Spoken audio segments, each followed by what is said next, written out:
Bienvenue sur Festool TV. Je m'appelle Franck et aujourd'hui je vais vous parler du sciage avec la grande scie à onglet radial KS120. J'ai monté la scie sur un châssis. Comme ça, je suis très mobile sur le chantier. En plus, j'ai ces extensions butées qui seront utiles plus tard.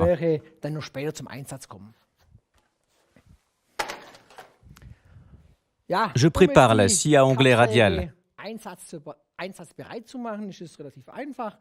Je bascule la scie vers le haut, puis je déplie le pied. Et la scie est déjà en position de travail.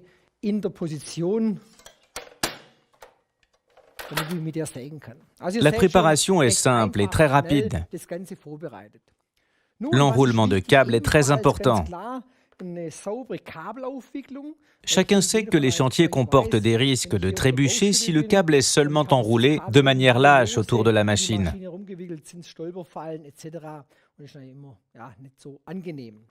Maintenant, je raccorde tout cela à notre aspirateur CTM26.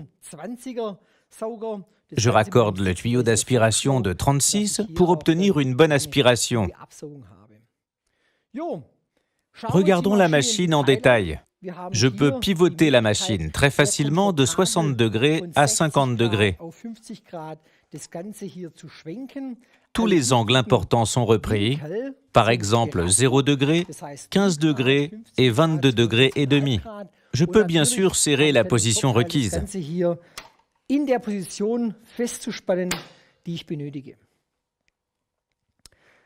Pour vous montrer la puissance de la machine, je vais couper une pièce à la profondeur maximale.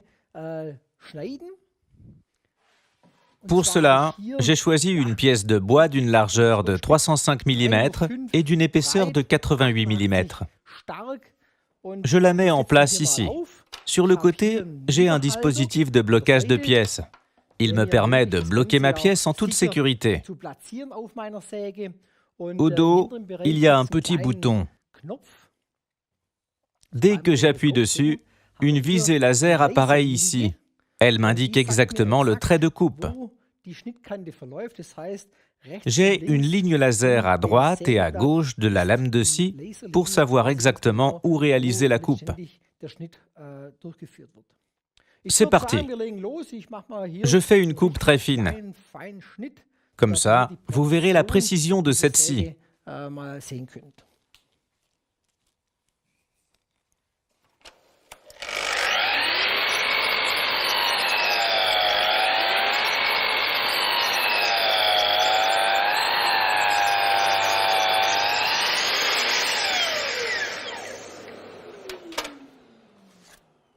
C'est ce qui caractérise la KS120. Sur toute la longueur, j'ai une coupe de largeur régulière. C'est grâce au guidage à double colonne très large.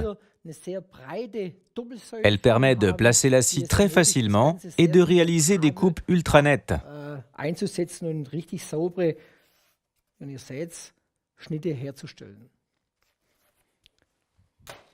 Tout ça n'est pas seulement possible dans le réglage à 90 degrés. Je peux aussi basculer la machine.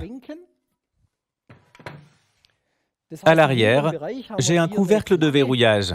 Je l'ouvre vers le haut. Maintenant, je peux basculer la machine latéralement. Cette molette permet de réaliser des réglages très précis. Sur le côté, je peux lire les degrés.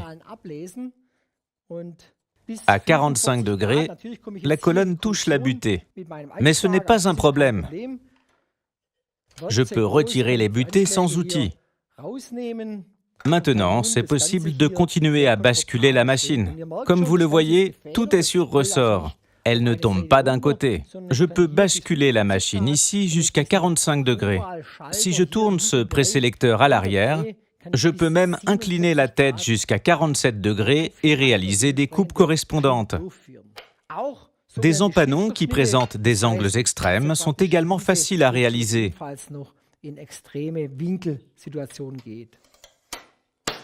Je remets la machine dans sa position de départ. Pour retrouver le point 0, je remets le présélecteur à nouveau sur 0. Une butée permet à la scie de s'enclencher automatiquement. Dès que je ferme le couvercle à l'arrière, je la verrouille dans la position à 90 degrés. Comme vous le voyez, la machine est très rapidement installée et opérationnelle. J'ai bien sûr encore de nombreuses possibilités avec la machine. Je vous les présenterai en détail dans les prochains épisodes.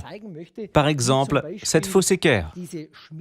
Je vous montre comment l'utiliser le mieux possible. Il existe aussi une position de coupe pendulaire pour couper des matériaux d'une hauteur de 120 mm. Je vous présenterai l'extension butée dans les prochains épisodes.